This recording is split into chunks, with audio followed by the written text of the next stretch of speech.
سے کہتا ہوں کیا ہمیں اپنے مولانوں سے اماموں سے مشورہ لیتے رہنا چاہیے اور اپنی اصلاح ہمیں کراتی رہنی چاہیے، اصلاح ہم کراتے رہیں۔ اس میں یہ جو ہم نے جو شرم کا حیا کا جو چولا پہن لیا نا، یہ ہمیں برباد کر دیا۔ کہ جیسے میں نے تمہیں بھی کہا تھا کہ بزنس کرنے کے لیے ہم ہزار لوگوں سے مشورہ لیتے ہیں، مگر صحیح نماز پڑھنے کے لیے ہم کبھی اپنے امام سے مشورہ نہیں لیتے، اپنے امام سے مشورہ نہیں لیتے، جیسے دل کرے یہ ویسے چل جائے، کھڑے ہو کر ہمیں کیسے نیت کرنی ہے کیسے نہیں کرنی ہے۔ اب آئے ایک صاحب اور نیت انہوں نے جب کری تو اپنے مطلب یوں کر کے نیت کر رہے، یوں کر کے بھی نیت کر رہے۔ آپ دیکھنا بھی مطلب مغرب عشاء کی نماز بھی دیکھو، اور جمعے کی نماز کی تو حالات ہی الگ ہے۔ جو 5 وقت کی نماز پڑھنے کے لیے آ رہے وہ نیت کر رہے تو یوں کر کے نیت کر رہے، ہاتھ یوں ہے۔ اکثر لوگوں کو، بہت سارے لوگوں کو یوں ہے، جنہیں سمجھ نہیں ہے۔ تو نماز جب ہم نیت باندھیں تو نیت باندھتے ہوئے اللہ اکبر کہتے ہوئے، اللہ اکبر کہنے سے پہلے ہمارے دونوں ہاتھ کانوں تک اٹھنا یہ سنت ہے۔ کانوں تک ہاتھ اٹھانا، پہلے ہاتھ اٹھائیں بعد میں اللہ اکبر کہیں،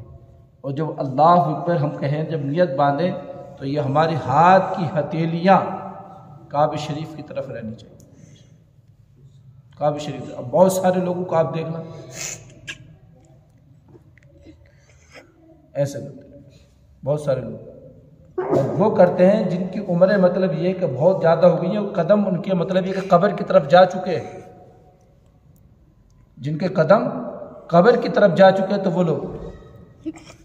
یوں کر کے نیت باندھے، اس طرح سے نیت باندھے جائے۔ تو اب انہیں بتائیے، یہ معلوم ہی نہیں کہ نیت کیسے باندھنا ہے،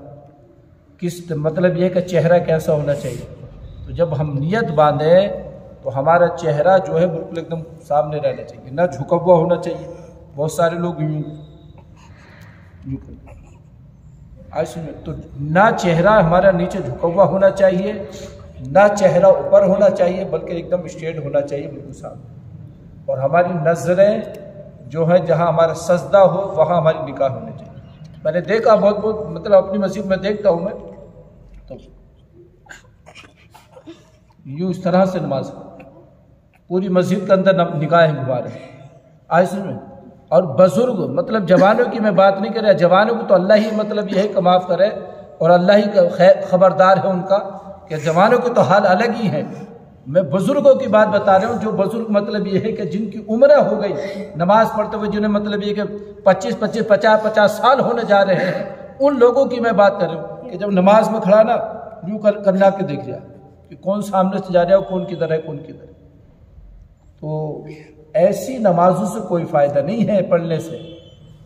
میں خالی لوگوں کو دکھاوا ہو رہا ہے، جو میں نے پہلے آپ کو بتایا پہلے جملے میں، کیا روح نماز جو ہے ہم سے جدا ہو گئی ہے، صرف ایک رسم نماز رہ گئی۔ کیا ہے یہ رسم نماز رہ گئی ہے، بس آ رہے ہیں اور دیکھا دیکھ چل رہی ہے۔ ہم نے مطلب یہ ہے کہ نماز کی حالت میں جب کھڑا کیسا ہونا چاہیے، حکم شرعی یہ ہے، ہم تم الحمدللہ ثم الحمدللہ جتنے بھی ہم تم یہاں پر بیٹھے ہوئے ہیں سب امام اعظم ابو حنیفہ کے مقلد ہیں، ہم سب حنفی ہیں الحمدللہ۔ تو حنفی اگر وہ ہے تو امام اعظم ابو حنیفہ رضی اللہ تبارک تعالیٰ نے فرمایا کہ جب آپ قیام میں کھڑے ہوں تو دونوں پاؤں کے درمیان 4 انگل کا فاصلہ رہنا چاہیے، دونوں پنجوں کے درمیان۔ اب آپ نے مجھے دیکھا میرے پاؤں یوں ہیں، آپ آئے تو یوں کر لیے، اور دوسرا آئے تو یوں کر لیے۔ اور حالات اب تو ایک مردود ایک جماعت اور نکلی ہے مسلمانوں میں، ایک کم بخت جماعت نکلی ہے کہ وہ جب تک مطلب یہ چھوٹی والی انگلی سے نہ ملا دی جائے، ٹچ نہ کر دی جائے، جب تک وہ نماز ہی نہیں پڑھتے۔ آپ کتنے بھی ہٹاتے رہے تو وہ ملاتا رہے گا آپ سے۔ وہ اپنے گاؤں میں تو نہیں ہے، مگر آپ جودھ پور میں جائیے، جودھ پور میں وہ اتنے چوڑے پاؤں کر کے کھڑے ہو جائیں گے۔ اس سے مجھے یہ کہ اتنا ہونا چاہیے کہ 6 مہینے کا بکری کا بچہ نیچے کو نکال، لا حول ولا قوت، یہ بکری کا بچہ اپنے نیچے کو نکال لیا۔ یہ بکری کے بچے کے چکر میں کہ بکری کا بچہ ٹانگوں کے نیچے کو نکلنا چاہیے۔ تو اللہ کے بندو نماز ایسے پڑھو جیسے اللہ کے رسول کا حکم ہے۔ شروعات میں حکمتیں رہیں، شروعات میں وہ حکمتیں رہیں، اللہ کے رسول صلی اللہ علیہ وسلم نے کئی انداز میں نماز پڑھی، مگر بعد میں تمام باتیں منسوخ ہو گئی، اور صحیح طریقہ وہی ہے جو میرے امام اعظم ابو حنیفہ کے ذریعے سے ہم تک پہنچا۔ صحیح طریقہ وہ ہے جو ہمارے امام اعظم ابو حنیفہ کے ذریعے سے اور ہم تک پہنچا ہے، اور ہم اس پر عمل کر رہے ہیں۔ یہ سب سے بہتر طریقہ یہی ہے، نہ بار بار ہاتھ اٹھانا۔ اب نماز پڑھتے یا نیت باندھی، اللہ اکبر کہا، ہاتھ یوں کر کے ماریں گے نیچے، کیا کریں گے؟ یوں کر کے پھر یوں کریں گے۔ کرتے نہیں کرتے اکثر لوگ، ایسا کرنا غلط ہے۔ تو ہم مشورہ نہیں لے رہے نا، اپنی مرضی سے نماز پڑھ لیں، چل لیا۔ مطلب یہ ہے کہ آپ نے مجھے دیکھا، میں نے آپ کو دیکھا۔ وہ ایک صاحب ہے، مطلب یہ ہے کہ ہماری جماعت کے سنی بہت بڑے عالم ہیں، اب تو ان کا انتقال ہو گیا۔ ایک مرتبہ تقریر کر رہے تھے ہمارے علاقے کے ایک نا سیدھے سادھے انسان تھے، بچے بمبئی میں رہتے تھے، تو وہ بمبئی چلے گئے بچوں سے ملنے کے لیے، گھومنے کے لیے۔ جب وہ نماز پڑھنے کے لیے مسجد میں پہنچے نا، تو وہ دیکھا مطلب یہ کہ کوئی ہاتھ یہاں پیٹ پہ باندھے ہوئے، کوئی ہاتھ یہاں باندھے ہوئے، سینے پہ باندھے ہوئے، حیران و پریشان، کیونکہ وہ دیہات کے رہنے والے تھے، انہیں کبھی ایسا ماحول دیکھا ہی نہیں تھا۔ کیونکہ دیہات کا رہنے والا ہو، جب ایک دم کوئی عجیب چیز دیکھے تو وہ پریشان ہو جائے گا نا۔ یار ساری زندگی ہم تو ناف کے نیچے، وہ ملانوں سے سنا کہ ناف کے نیچے ہاتھ باندھے۔ اب یہاں جب بمبئی شہر میں آئے تو وہ کوئی پیٹ پہ ہاتھ باندھا ہوا تھا، کوئی سینے پہ ہاتھ باندھا ہوا تھا۔ اب وہ بڑے پریشان تھے کہ کیا کرا جائے۔ اب انہوں نے سوچا، وہ پڑھے لکھے آدمی نہیں تھے، انہوں نے سوچا شاید جتنی شہر کا معاملہ، جتنی اوپر ہاتھ باندھے جائیں گے اتنا زیادہ ثواب ہوگا۔ بھائی جتنی اوپر ہاتھ باندھے جائیں گے اتنا زیادہ ثواب ہوگا۔ انہوں نے ہاتھ یوں کر کے سر پہ باندھ لیا، انہوں نے سر پہ ہاتھ باندھ لیا۔ ان سے پوچھا بھائی کیا معاملہ؟ بھائی میں تو پڑھا لکھا آدمی نہیں ہوں، مگر میں جہاں نماز پڑھتا رہا اتنا میں مطلب یہ کہ میری عمر آ گئی، تو ہم تو ہاتھ نیچے ہی باندھتے رہے، ہمارے گاؤں میں سب نیچے ہی ہاتھ باندھے۔ اب میں شہر میں آیا ہوں تو یہاں جب حالات دیکھے تو میں نے سوچا کہ جتنی اوپر ہاتھ باندھے جائیں اتنا زیادہ ثواب، تو اس لیے میں نے سب سے اوپر سر پہ ہاتھ باندھا۔ تو یہ حالات ہے کہ جب ہم اپنے عالموں سے مشورہ نہیں لیں گے اور ان کی صحبت میں نہیں بیٹھیں گے، اور جب ہم اللہ اور اس کے رسول کا فرمان نہیں سنیں گے، تو اپنی مرضی سے آدمی پھر کچھ بھی کرنا شروع کر دے گا، اپنی مرضی سے کچھ بھی کرنا شروع کر دے۔ اب ہاتھ کانوں تک اٹھائے، یوں کر کے مار دیا، آئے سن میں۔ اب دعائے قنوت ہم نے پڑھی، کانوں تک ہاتھ اٹھائے، یوں کر کے ہاتھ جھٹک گیا، تو یہ جھٹکنا نہیں چاہیے، یہ مکروہ تحریمی ہے، یہ مکروہ تنزیہ ہے ہاتھ جھٹکنا، بلکہ اللہ اکبر کہا فوراً ایک دم ناف کے نیچے ہاتھ باندھ لینے چاہیے۔ اب آپ دیکھنا مطلب یہ ہے، اور جمعے کے دن بھی میں نے کہا تھا، تو نیت باندھی، یوں کر کے نیت باندھے ہوئی، یہ اس طرح سے یہ جو نیت باندھنا ہے، یہ نیت باندھنا نہیں، یہ جو نیت باندھنا یوں کر کے نیت باندھے ہوئے، یہ حالات ہیں مطلب یہ کہ مسلمانوں کو۔ تو کم سے کم اللہ کے بندو یہ دیکھ لیا کرو کم سے کم کہ یار ہمارا امام کیسے پڑھ لیا، امام کی نقل کرنا شروع کر دو، دوسروں کی نقل مت کرو، اپنے امام کی نقل کر لو، جب بھی نماز میں کافی سدھار پیدا ہو سکتا ہے، اپنی نمازوں میں کافی سدھار پیدا ہو سکتا ہے اگر ہم اپنے امام کو دیکھ کر نماز پڑھ لیں تو۔ بھئی اندر کی باتیں تو الگ رہیں کہ کیا ہے کیا نہیں ہے، مگر ظاہری طور پر کافی سدھار ہم پیدا اپنی نمازوں میں کر سکتے ہیں، مگر ہم اس طرف بھی توجہ نہیں دیتے۔ تو اس طرح سے ہاتھ نہیں باندھنا ہے، بلکہ یہ جو ہاتھ کی ہتھیلی ہے، یہاں اس ہاتھ کی ہتھیلی کی پشت پر رہنی چاہیے، اور یہ انگوٹھا اور یہ چھوٹی والی جو انگلیاں چنگلیاں، اس سے یہ کلائی کو پکڑنا مضبوطی کے ساتھ، اور یہ تینوں جو انگلی ہیں کلائی کے اوپر رہنی چاہیے، یہ سنت طریقہ، یہ تینوں انگلی کلائی کے اوپر رہنی چاہیے۔ اب کوئی باندھے ہوئے یہاں باندھ لیا، اس طرح سے تم دیکھنا، یوں وہ جب سب سے بڑا بیائی پہ آتا نا تو وہ اس طرح سے ہاتھ باندھتا، پتہ نہیں اللہ کے بندے جنہیں کیا سمجھتے ہیں اپنا، اس طرح سے ہاتھ باندھے ہوئے۔ پھر وہ کہتے ہیں کہ ہماری نمازیں ملا صاحب دعائیں قبول نہیں ہو رہی، وظیفے پڑھنے فائدہ کیوں نہیں ہو رہا؟ یار جب تم صحیح معنوں میں تمہاری نماز ہی قبول نہیں ہو رہی تو وظیفہ کہاں کو تمہارا قبول ہو جائے گا؟ پریشانی کا عالم تو اس لیے تو ہمارے اندر پریشانیاں جو آ رہی ہیں کہ یار ہم سب معاملات کرتے بھی ہیں، قرآن بھی پڑھ رہے ہیں، سورہ کہف بھی پڑھ رہے ہیں، اور یہ مطلب یہ کہ سورہ واقعہ بھی پڑھ رہے ہیں، دوسری اور صورتیں پڑھ رہے ہیں، اور وظائف بھی پڑھ رہے ہیں، نماز بھی 5 ٹائم کی پڑھتا ہوں، مگر فائدہ نہیں ملے۔ یار فائدہ کیسے ملے گا جب شریعت سے ہٹ کر ہم نماز پڑھ لیں؟ تو فائدہ کیسے ہمیں ملے گا؟ تو وہ یوں کر کے نماز، یوں اکثر لوگوں کو تم نے دیکھو یہاں نیت باندھتے، بہت ساری یوں کر کے نیت باندھتے، خالی یوں کر کے نیت باندھ لیں گے، یوں کر کے۔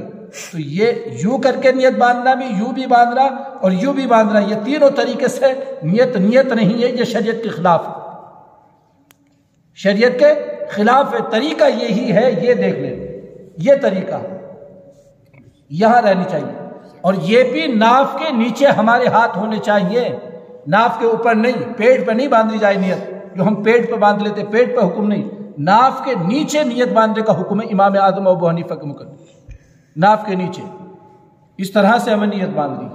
اور نہ یہاں باندھیے نہ پیٹ پہ باندھیے، ناف کے نیچے ہمارے ہاتھ ہونے چاہیے،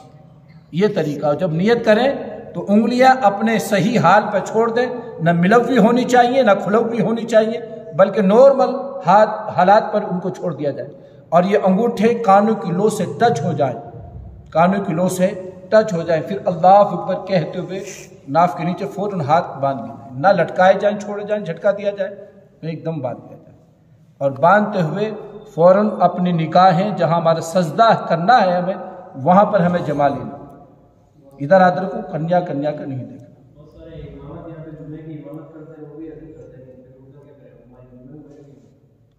اب وہ یوں کرتے ہیں تو مطلب یہ کہ انہیں اپنے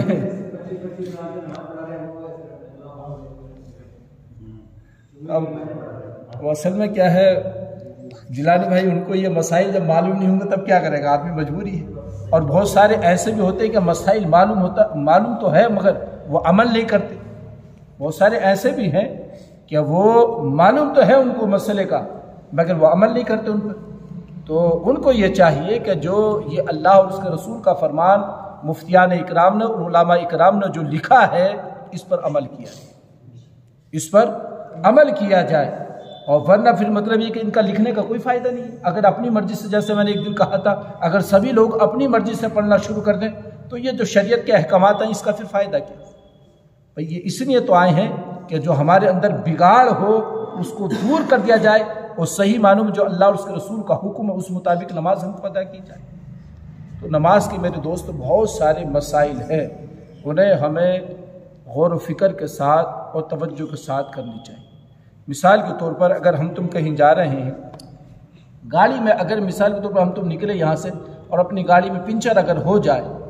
تو دوسری مرتبہ جب وہاں سے ہم تم گزریں گے تو فوراً خیال کریں گے نہیں یار کل یہاں پر میرا پنچر ہو گیا تھا اور کس وجہ سے ہوا تھا وہ بھی ہم سوچیں گے، اور کیوں ہوا تھا، تمام غور و فکر کے بعد پھر اس راستے سے جب نکلیں گے تو احتیاط کے ساتھ نکلیں گے، نہیں نکلیں گے، احتیاط برتیں گے۔ یار دنیا بھی ہر معاملات میں اگر پریشانی ہم تو کو آ جائے، ہر معاملات میں ہم تم احتیاط برتتے ہیں، ایک نماز کے معاملے میں کوئی احتیاط نہیں ہے ہماری، نماز کے معاملے میں کوئی احتیاط نہیں، جیسے دل کرتا ہے ویسے ہم نماز پڑھ لیں۔ تو دوستو یہ جو چیزیں لکھی ہوئی ہیں، جو چیزیں میں آپ کو بتا رہا ہوں، ان پر عمل تبھی ہو سکتا ہے جب ہم اس طرف توجہ دے کر نماز پڑھیں گے۔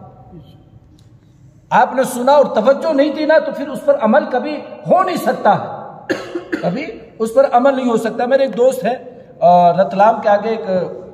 الوٹ تحصیل ہے، تو وہ نوجوانوں کے ساتھ میں وہاں پڑھاتا تھا، عشاء کے بعد پڑھنے آتے تھے، مدرسہ بالیگاہ چلتا تھا،